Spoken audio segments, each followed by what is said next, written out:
7070 or go to selectquote.com to get your free quote today. That's 1-800-729-7070. Details on example rate at selectquote.com. Let's do this.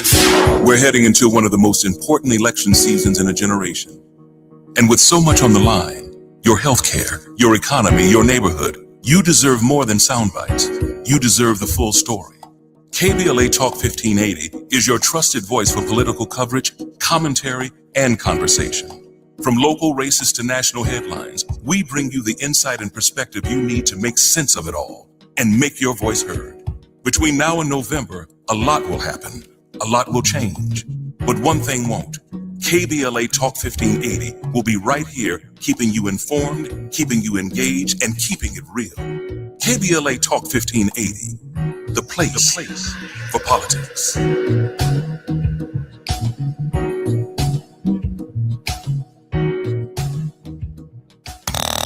Now back to more of Jesse Jackson Jr. on KBLA Talk 1580.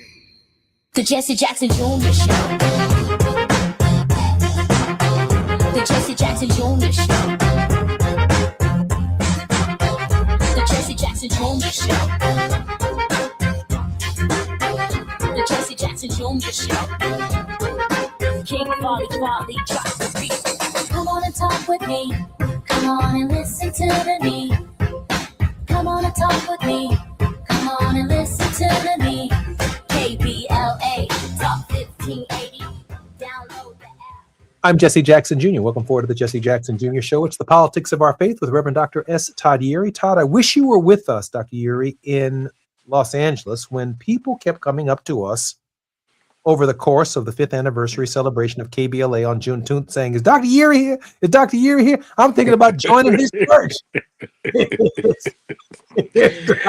I said, well, he's all the way in Baltimore. They clearly were disoriented. The sun was too hot out on the left coast. So, it's all right. It's all good. We had barbecue. Tavis didn't have no spiced drinks, but that don't mean people didn't have them in their little bags. But they were having a great time. Kenny Lattimore was fantastic. Lunel was funny. It was great to see Dominique and Zoe and Tavis, of course, Dr. Cornell West, and all of the contributors, our behind the scenes people, Nick Cordelai Corte and his wonderful show, A More Perfect Union, Kenny Adams, Miles Lowe, and of course, Andy and the team, Taz, that keep all of our shows running on KBLA Talk 50. We had a great time. But Doc, let me ask you this question, because I think some of this confusion out here is the careful selection of words in the English language.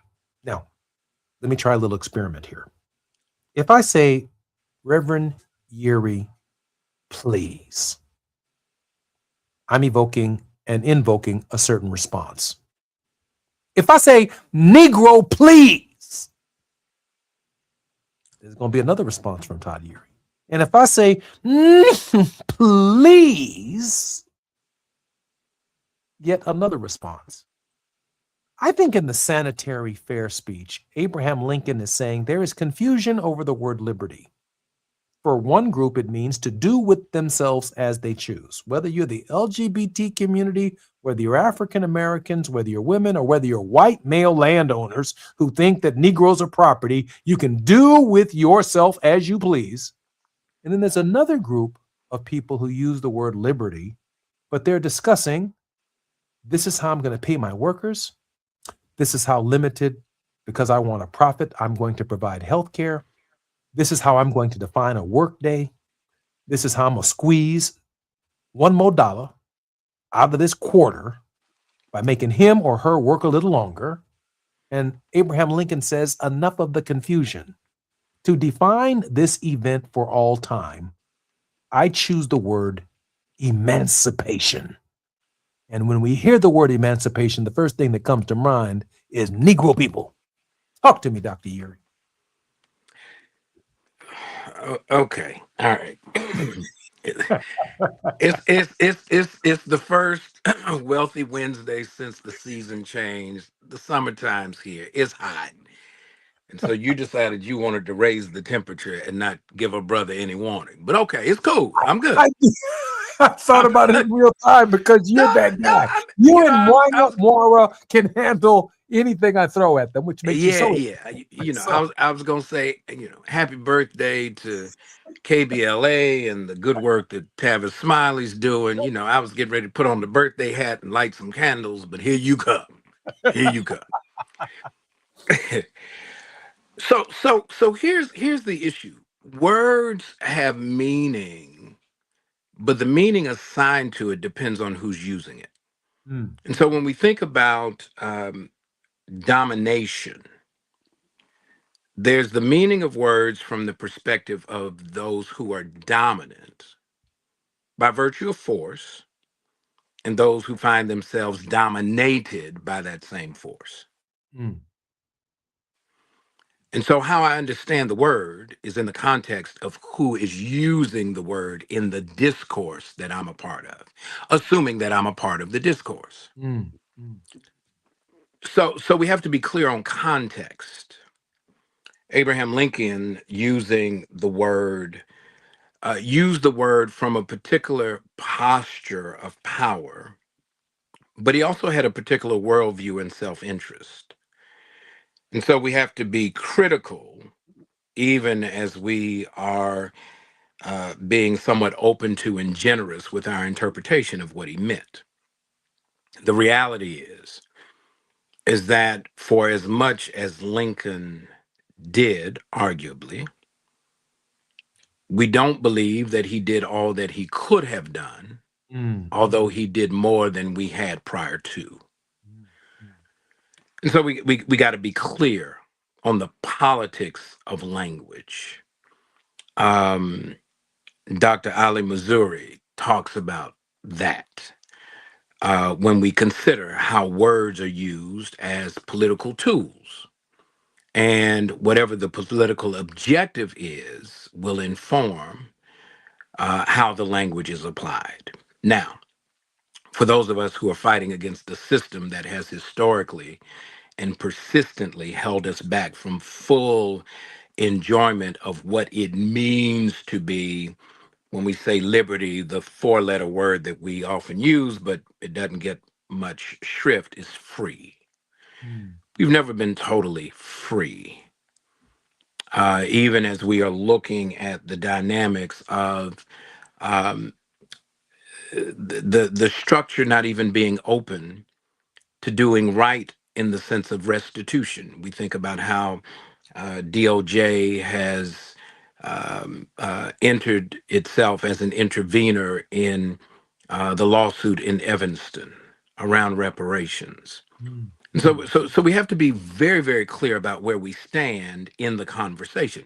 If it's a family member conversation, if we're just sitting at the table, then yeah, the words have meaning because we're using a different lexicon. But if it is a dominated conversation, then we have to always be suspect about what those who never have to see the world through the eyes of those who are dominated mean by the words that they're using, such as liberty and liberation. We hold these truths to be self evident, that all men are created equal and are endowed with, by their creator, with certain inalienable rights, among them life, liberty, and the pursuit of happiness. That sounds good. It has rhetorical flourish to it. But depending on where you sit in relationship to the application of that framing, you come away with a different expectation of the outcome. That's really interesting, Dr. Yuri, because in this moment I'm saying to myself, self, if I'm Joe Biden or if I'm Barack Obama, I, looking at the content of one's character, bring Susan Rice or bring General Holder or bring them into my administration. By definition, I'm bringing people close to me that I have a relationship with and I don't have to announce it. Mhm. But when I hear someone say, I have Black friends, or I like the Blacks, or the Blacks do this, what am I to make of one posture, which is, let's say, Biden and Obama showing us their relationships by who they trust with power and someone who is not showing us, but uses a kind of different lexicon or terminology that suggests that somehow I'm okay because I know a few blacks. Help me here, Doc. Yeah, when uh, we don't have enough time today to unpack the seriousness of the question you just raised. When you find yourself in a position that allows you to engage beyond the reach of the implications of what you're talking about, you tend to talk at things. We see and hear this every single day. When you come to that place by way of some level of familiarity with what it means to be um, among the oppressed. The late Dr. James Cone, who educated many of us around God talk and liberation when he wrote the book God of the Oppressed. How we speak is informed by how we experience. And so this administration's experience is detached from anything related to struggle. It is foreign to him and them, and therefore their ability to relate to it comes out like, I don't have time to worry about Medicare, seniors, Medicaid, poor people, or child care vulnerable, because that's not my experience. Therefore, it is not my concern. For others that you've named, where there's some relative understanding, whether directly or indirectly, proximity matters, that there's a bit of compassion that comes along with the conversation, and it should, and we should always demand that it show up in the policy proposals and the application of how government works. But if you're on the other side of that coin, right, the obligation becomes one where we always hold those who are framing the conversation accountable for the outcomes. It is not enough for them to give us sound bites and milk toast responses, but we have to demand that the government, our government of, for, and by the people, meets us at the level of our expectation and demand because we are the people. Unfortunately, corporations have become people under the law. And because of their economic dominance, they control much more sway than the masses of the rest of us, which means then there is a popular uprising that is warranted in the moment so that the corporations and the government don't lose sight of the fact that the people recognize their own power and they can also count when it comes to electoral outcomes. So, Dr. Yuri, we have about 3 minutes before we come forward. And I take from what you just said, and I hate to try and even improve upon what you just said because I think it speaks for itself. I should be able to stand or sit here and listen to a president of the United States who, if they have complete information about health disparities, have information about who dies of what disease at greater rates, how it impacts women fundamentally different than any other group, and a number of critical policy issues that impact table issues in every single home. And what I perceive, based upon the language that they deliver in terms of cuts to Medicare, Medicaid, or Social Security, I can see a wanton disregard for my personhood.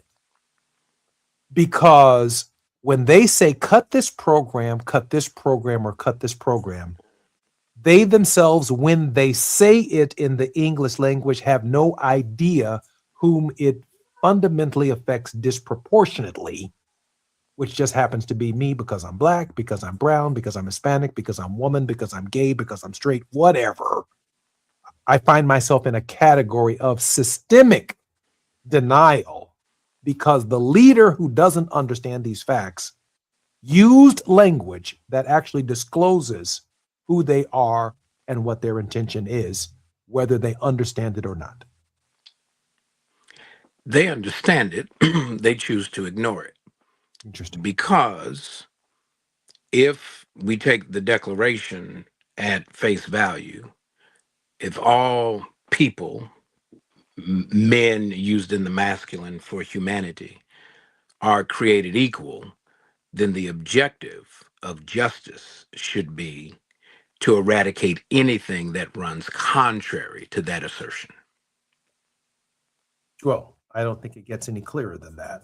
And I think that's part of our struggle, that the problem itself, from the Greek to the Latin to the French to ultimately the founding of the English language, and that litany, by the way, even records the life of Jesus of Nazareth, first in the oral tradition, then it appears in the Greek, then it appears in the Latin, then it appears in the English language, when the English language says to love one God and neighbor as one's self.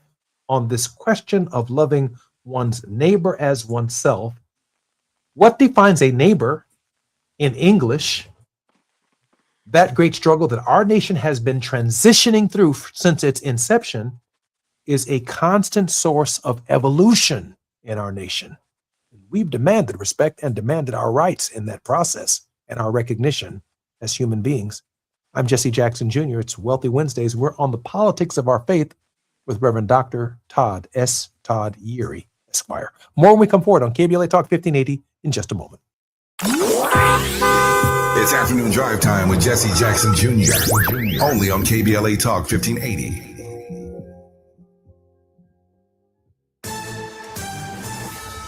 I'm Mike Island with BIN News Now. As we've been reporting to you, candidates endorsed by New York City Mayor Zoran Mondani were big winners on election night. They include progressive challenger Brad Lander, who has accused Israel of committing genocide in Gaza. He defeated two-term incumbent Dan Goldman, who was supported by pro-Israel groups.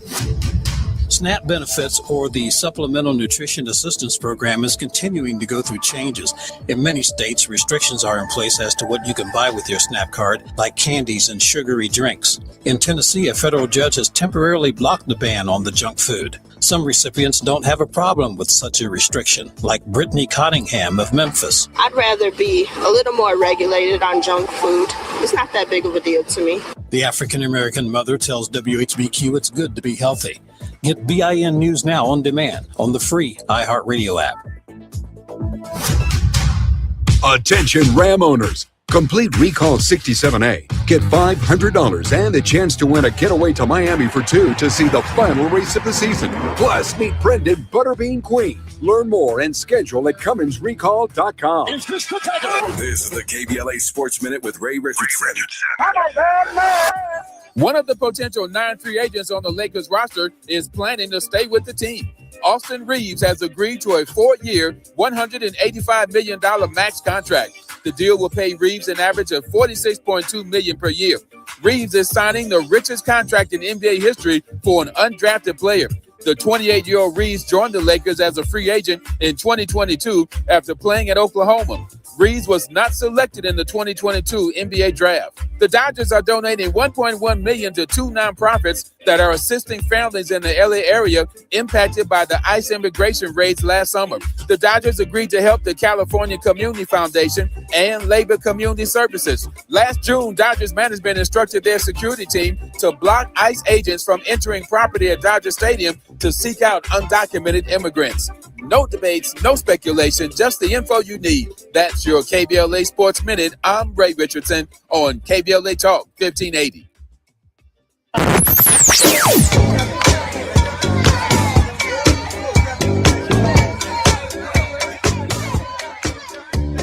This is KBLA Talk 1580. Talk radio. That's music to your ears. We're unapologetically progressive. KBLA Talk 1580. Number 14. That's where Talkers Magazine ranked Tavis Smiley on their heavy 100 list of the 100 most important talk radio hosts in America. Join Tavis weekdays, 9 a.m. to noon or 9 p.m. to midnight, only on KBLA Talk 1580. Are you having trouble hearing? Hearing loss can devastate the quality of your life. Now, there's an affordable fix for you or your loved one. Rated the best hearing aids of 2026 by Forbes Health, Audion Hearing has the highest quality hearing aids at the lowest prices, starting at just $98 a pair. I actually like them better than my old $5,000 hearing aid. I could not believe how my hearing and life changed. Join over 1 million happy customers by going to audionhearing.com. That's AUDIEN hearing.com. When disasters hit and cell networks fail, Rapid Radios keeps you connected. Instant push-to-talk with coast-to-coast range. No contracts, no monthly bills. Trusted by law enforcement, government agencies, and over 500,000 users. Always ready when your phone isn't. Because in an emergency, seconds matter, and reliability isn't optional. Go to rapidradios.com. Use code RADIO for 5% off and free shipping from Michigan. Rapid Radios. Communication redefined. Lena Bloom for the Bail Project. Imagine you're stuck in a jail cell and you can't afford bail and someone offers you a way out. Just plead guilty and you can go home and kiss your kids goodnight. What do? What thousands have. You plead guilty whether you are or not. Cash bail makes poverty a crime. That's why the Bail Project helps those who can't afford it while fighting to end cash bail. Because freedom should be free. Brought to you by the Ad Council. Stand up! When the story gets twisted, who's going to tell the truth? When they cut the microphones, who's still talking? When history gets rewritten, who remembers what really happened? We do. KBLA Talk 1580. Black media isn't just important right now, it's essential. Because when mainstream outlets move on, we stay. When the headlines ignore our communities, we don't. When decisions are being made that affect Black lives in our schools, our neighborhoods, our economy, KBLA is in the room. This is more than radio. This is a lifeline, a record, a rallying cry. Black stories, Black voices, Black power. The heat is on. On the air and in the culture. KBLA Talk 1580. Stay connected. Stay informed. Stay loud. Stand up! You're listening to Jesse Jackson Jr. on KBLA Talk 1580. The Jesse Jackson Jr. Show. The Jesse Jackson Jr. Show. The Jesse Jackson Jr. Show. The Jesse Jackson Jr. Show. King Volley, drop the beat. Come on and talk with me. Come on and listen to me. Come on and talk with me. Come on and listen to me. KBLA Talk 1580. Download the app. Welcome to the Politics of Our Faith with Reverend Dr. S. Todd Yeary. I'm Jesse Jackson Jr., listening to the Jesse Jackson Jr. Show. Dr. Yeary's social justice work includes having served on the national board of the National Action Network from 2015 to 2021. That is the organization headed by the Reverend Al Sharpton, very close and dear friend of this show, past political action chair for the Maryland State Conference of the NAACP, and co-founding principal of Community Churches for Community Development, Inc., and as founding member of SALT, Strategic Advocacy and Legislative Think Tank, a faith-based public policy collaborative that works on regional and national empowerment strategies impacting disaffected communities. He's often called upon to facilitate creative conversations that solve challenging public policy problems by every single national civil rights leader in the nation. That's who Dr. S. Todd Yeary is. Civil rights attorney, public policy advocate, Dr. Yeary holds a deep belief that honest dialogue creates opportunities to form strategic partnerships that strengthen families and communities. Dr. Yeary, welcome forward to the Politics of Our Faith, your show on the Jesse Jackson Jr. Show. I am overwhelmed and humbled by your generosity and your friendship. I'm glad to be with you. I appreciate you so much, Dr. Yeary. Hey, let me pivot for a second to a couple of stories that I think are in the news and that certainly matter. What's your take? Any national messages that emerge out of Mom Donnie's support of candidates in the city of New York and its impact, or are there messages in terms of impact for Democrats on the national stage? A profound question, and certainly appropriate after what we observed on last night.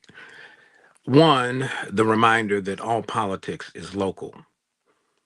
Certainly, while the mayor's endorsement of those who share his perspective on what public policy should be, that became evident last night, but he was also selective. It wasn't that there was a widespread or rampant endorsement of everybody across the board.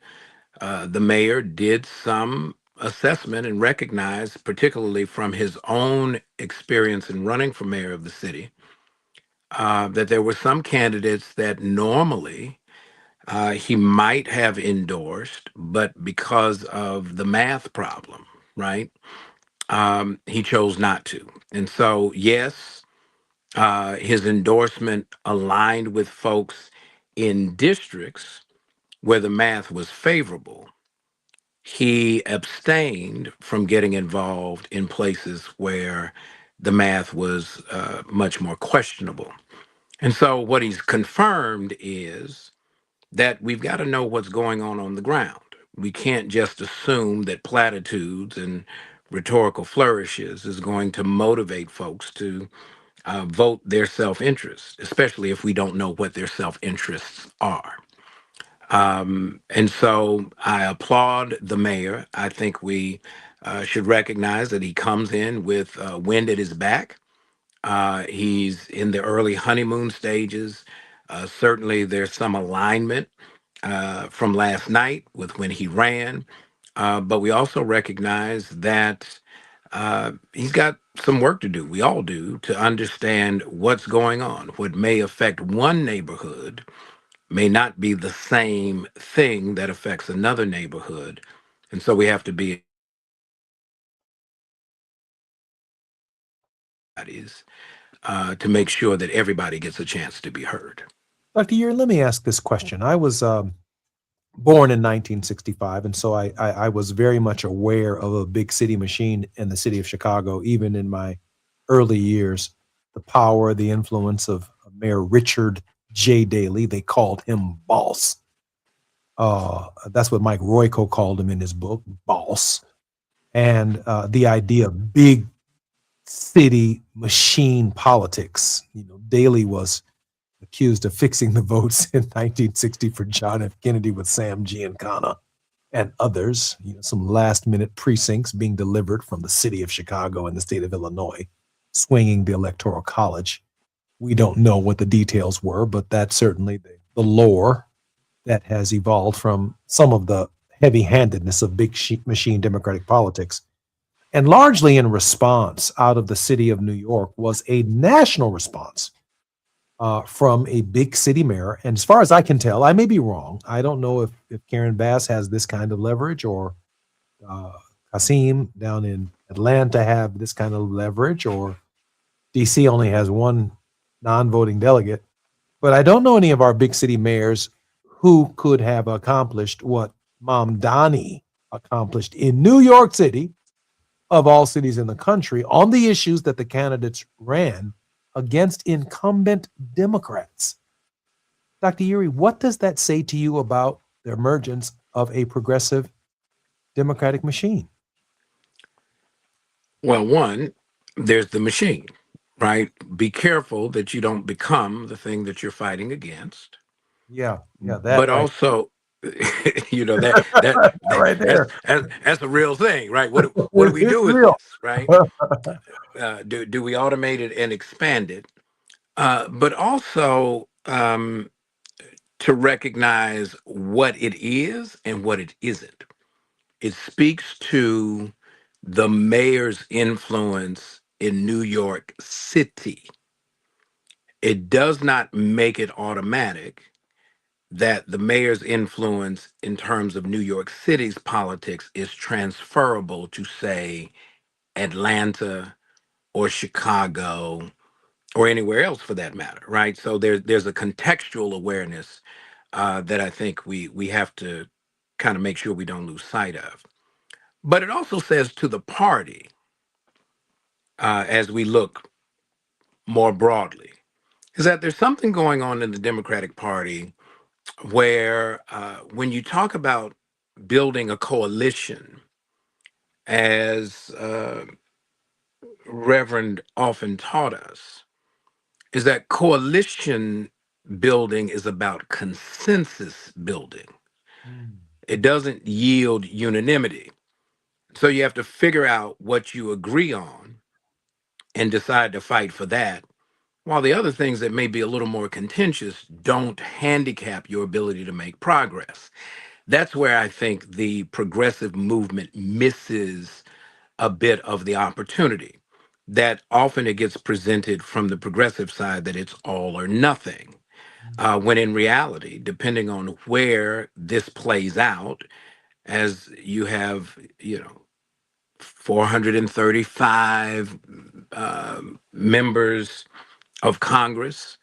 When we think about the 100 senators, we have to be mindful of the fact that each one of those districts is somewhat unique. And if we're not willing to be not just bilingual, multilingual, to be able to understand and interpret what folks are saying to us in real time, we're going to miss the window of opportunity to build a true coalition that allows us to make progress on the things where we have synergy without being sabotaged by the debates around the issues where we don't yet have consensus or agreement. Reverend Uri, we have about a minute before we come forward. I woke up this morning and my name after Mamdani's victories in New York is Chuck Schumer. How am I feeling this morning? Well, you were part of the institution. Congress is an institution. Let's see what happens on the Senate side. The mayor is a mayor. It's different than trying to pull a caucus with folks from diverse perspectives and diverse regions to get things done. I'm Jesse Jackson Jr., listening to the Jesse Jackson Jr. Show on KBLA Talk 1580. Dr. Uri is a civil rights attorney, a public policy advocate. He holds a deep belief that honest dialogue creates opportunities to form strategic partnerships that strengthen families and communities. I'm Jesse Jackson Jr. It's the 5th anniversary of KBLA Talk 1580. More when we come forward right here on KBLA. While you're stuck in traffic, we can at least bring you up to speed on the news of the day. You're listening to Jesse Jackson Jr. only on KBLA Talk 1580.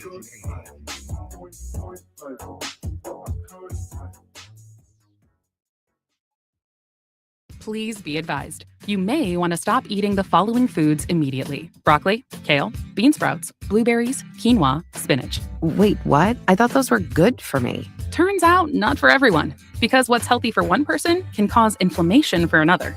And the only way to really know what your body needs is to listen to it.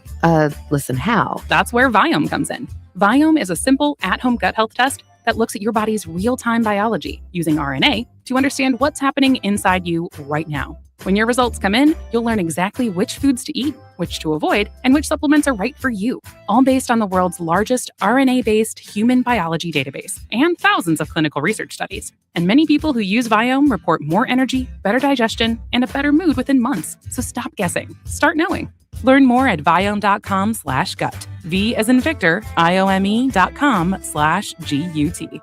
And use coupon code GUTHEALTH50 to save $50 off your purchase. Viome. Trust your gut. See website for details. Bills Happen is not a lender and does not make credit decisions. Hey, bills happen. So when you need extra cash fast, go to BillsHappen.com. Have you been turned down? Are your credit cards maxed out? Do you have bad credit? Go to BillsHappen.com. All you need is a job and a checking account. You can find a lender and get up to $5,000 cash as early as tomorrow at BillsHappen.com. BillsHappen.com is the smart way to get a personal lender now. So if you need extra money for car repairs, medical bills, family emergencies, whatever you need cash for, go to BillsHappen.com and you can get the money you need as soon as the next day, up to $5,000. At BillsHappen.com, our process is safe, secure, and all online. no one to deal with in person, and Bills Happen does not charge you any fees to use our service. It's easy. When you need a lender, just remember, when bills happen, go to billshappen.com. Billshappen.com for the cash you need now. Billshappen.com. KBLA Talk 1580. We've got a lot to talk about. KBLA Talk 1580, connecting you with services and solutions. Created with a share of the 1984 Olympic Games surplus, LA 84 began operations in 1985 as a grant-making and educational foundation. Today, the LA 84 Foundation supports hundreds of nonprofit youth sports organizations throughout Southern California annually, trains coaches, commissions research, convenes conferences, and maintains the world's premier Olympic and sports library collection. They are transforming lives and communities through the power of youth sports. To find out about youth sports programs for yourself or your child, and to get information about the grants and support they offer to schools and nonprofits, or if you want to make a donation, please visit la84.org. That's la84.org. Or you can call them at 323-730-4600. This is a community call to action from KBLA Talk 1580. Do you owe $10,000 or more in credit card debt or personal loans? With credit card debt at all-time highs, Debt Relief Advocates is urgently notifying consumers of debt relief now being made available, designed to aid consumers with out-of-control credit card debt. Those who qualify and enroll for this relief program will only have to pay back a fraction of what they owe. This is not bankruptcy or a debt consolidation loan. This is a relief program that credit card companies would rather you not know about, as it ends your debt nightmare and saves you lots of money. Consumers owing at least $10,000 in credit card debt or personal loans can now take advantage of this debt relief as the cost of living skyrockets. Debt Relief Advocates has established a relief hotline for you to call to learn what debt reduction you may qualify for, so don't wait. For this free information, call the Relief Hotline at 800-505-8991. 800-505-8991. 800-505-8991. Now back to more of Jesse Jackson Jr. on KBLA Talk 1580. The Jesse Jackson Jr. Show. The Jesse Jackson Jr. Show. The Jesse Jackson Jr. Show. The Jesse Jackson Jr. Show. King Folly, drop the beat. Come on and talk with me. Come on and listen to the me. Come on and talk with me. Come on and listen to the me. KBLA Talk 1580. Download that. I'm Jesse Jackson Jr. Welcome forward to the Jesse Jackson Jr. Show, the politics of our faith with Reverend Dr. S. Todd Yeary, Esquire. Dr. Yeary is also the former chief executive officer of the Rainbow Push Coalition, the international human and civil rights organization founded by my father, the Reverend Jesse Jackson. Dr. Yeary, welcome forward to the show. Man, listen, I got to do my calisthenics when I come hang out with you. You do heavy lifting every Wednesday. You ain't wrong. I'm not talking jumping jacks, bro. I'm talking sit-ups. I'm talking. You doing crunches and Pilates and all. I'm like, man. Oh, no, I'm no pretzel, bro. I'm the real deal. I appreciate that, though. Hey, Todd, let me ask you a question. I guess I could ask you the if Dad were here question. But it seems at this hour that Democrats are voting in larger numbers than Republicans. In the last election, Kamala Harris got 75,019,230 votes. Donald Trump received 77,303,568 voted for Trump, but 89,278,948 eligible Americans did not vote. Todd, I talk about a word of hope. I talk about giving people a reason to stay engaged and to stay powerful. Because of your capacity, I'd like you to narrow it. What do you say to the voter who could not make the distinction between Harris and Trump And because 89 million people sat in that space, didn't find the time, with whatever they were doing, to go and cast their ballot for what they believe. Dr. Yuri, help me and the Democratic Party better understand what it means to fish for men, to fish for women, to fish for people in this, if you will, disaffected space, people whose backs are against the wall. Well, first you got to know the bait. Just throwing a hook out there doesn't mean you're going to catch a thing. You ain't gonna catch a bass, that's for sure. Right? You're not gonna catch a catfish. Which is at the bottom, by the way. Look, we don't have to be sophisticated. You know, fish know what they're looking for, and it isn't always a full agenda. I don't need an appetizer and a main course and sides and All that chum. drinks. They call that chum when you just throw it out there. You know, listen. You know, we're people who learned how to survive without a full menu, but we knew, right, what was going to be the main ingredient. We don't have main ingredient conversations. And I think the reason we don't is because, contrary, you invoked Reverend, who, as now an ancestor, is still with us, peering over the balcony of heaven. He has shown us what that looks like. And I will just simply take you back to that Southern Crusade in 1983, where Reverend got on a bus and went around the South to listen to what folks had as their main ingredient. Wow. And he spoke to that. That part. It's not, this is not a hard experiment. When you do the top heavy, I know better because I'm in this place and so I can tell you what your priority ought be, then what you do is you offend the legitimacy and the credibility of folks who have a perspective. And when they feel like their participation, their use of time, everybody gets 24 hours, that's it, that's all. If you're asking me to spend my time to stand in a line to give you the benefit of endorsing your ineptitude to be responsive to my main ingredient, then I'm staying home. That part right there, Dr. Yuri, is heavy as the Holy Ghost. And I'm thinking in this moment, I got to put you on the spot here. Are there any Democratic candidates who are running for president right now that you sense, feel, think have the capacity to actually get on a bus like Jesse Jackson did in 1983, go county to county and listen to people in shotgun homes and trailer parks and ask them, why don't you vote, and take the national media with them? Dad went to hundreds of counties and did this and was so convinced that he could string together a rainbow coalition of mutual interests that it changed the course of the Democratic Party for decades. Do you see anybody on the horizon with that kind of energy or foresight?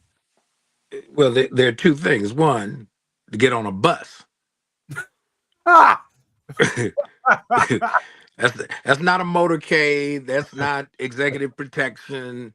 That's a bus, right?